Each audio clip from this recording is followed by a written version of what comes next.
नमस्कार दोस्तों, मानव सभ्यता के विकास के साथ ही मानव जाति के लिए चांद, तारे एवं अन्य आकाशीय कौतूहल और उत्सुकता का विषय रहा है। शुरू से मानव जानना चाहा है कि चांद क्या है, तारे क्या है। हमारे धर्म ग्रंथों में भी इसकी व्याख्या विभिन्न तरह से किया गया है। बाद में कवियों ने भी चांद तारों का वर्णन अपने कविता में, कहानी में विभिन्न तरीका से किया है। हमारे सबसे करीब का उपग्रह है वह है चांद। देखने में बड़ा सुंदर है और कवियों ने, लेखकों ने उसका बड़ा बढ़िया ढंग से वर्णन किया है। हमारे यहाँ तो चांद को मामा कहा जाता है और मोहब्बत और प्रेम का प्रतीक कहा जाता है।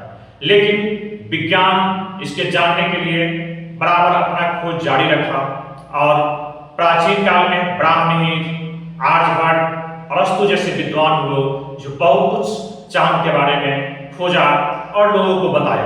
आधुनिक काल में अमेरिका 1989 से यहाँ दिया जब उन्होंने मानव रहित एक यान चंद्रमा पर भेजा और बहुत कुछ जानकारी वहां से इकट्ठा करके पृथ्वी पर वापस वह यान आया।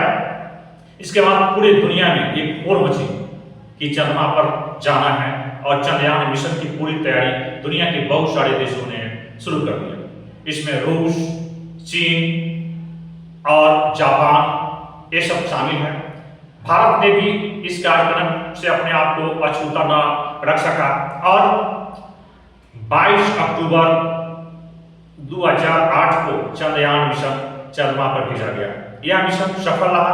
यह मिशन चंद्रमा के 1 किलोमीटर के रेडियस में पूरा परिक्रमा, चारों ओर परिक्रमा करता रहा और बहुत कुछ वहां से तस्वीर, भौगोलिक जो चंद्रमा का चित्र होता है वो, रासायनिक एवं खनिज के बारे में बताया। यही नहीं, चंद्रयान 1 जो चंद्रमा पर गया उसने एक बहुत बड़े सुरंग का ही बताया कि एक गुफा है और गुफा के पास एक बहुत बड़ा सुरंग है। इस तरह हमारा चंद्रयान जो प्रथम था और बिल्कुल सफल रहा। इस सफलता को देखते हुए फिर भारतीय वैज्ञानिकों ने 22 जुलाई 2019 को चंद्रयान 2 चंद्रमा पर भेजा। लेकिन यह अभियान सफल नहीं रहा। इसका उद्देश्य था चंद्रमा पर सॉफ्ट लैंडिंग करवाना, लेकिन यह लैंडिंग नहीं हो सका। लेकिन हमारे वैज्ञानिकों ने हार नहीं माना और जुलाई 2023 14 जुलाई को फिर से एक चंद्रयान 3 को चंद्रमा पर भेजा और वह उसका सॉफ्ट लैंडिंग हुआ और वो भी अनूठा जगह पर। अभी तक जितना भी चंद्रमा पर यान भेजा गया था वो सब उत्तरी ध्रुव में उतरा था, लेकिन हमारा जो यान था चंद्रयान 3 वह दक्षिण ध्रुव में उतरा। वह पूरा ही डार्क जगह है।